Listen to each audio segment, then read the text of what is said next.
The last Sony television that really blew us away was and that was back in 2011. That isn't to say Sony hasn't put out some solid sets since then, but the NX720 set the bar really high, and nothing we've seen from Sony since then has evoked as many oohs and ahs. Until now, Sony's X900B is an outstanding television on several levels. Its picture quality challenges some of the best plasmas we've reviewed, which, frankly, we didn't think was possible.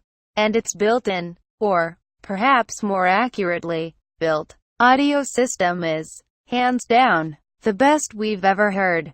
There's just one problem. The speaker system that makes this television sound so good has a way of turning people off, at least initially. And that's a shame, because folks could end up passing by one of the finest televisions ever made over one of the elements that makes it so good.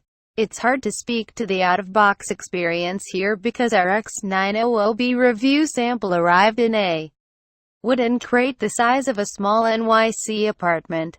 Seriously, we could probably live in this thing. However, we can fairly infer what the experience might be like because the X900B is a stunning TV to behold.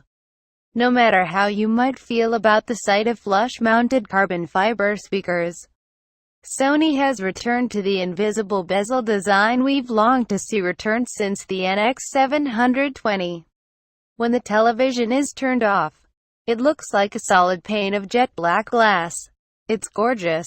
Rather than square off the top of the television, the upper border rolls back with a sharp radius, giving the display a sort of futuristic look.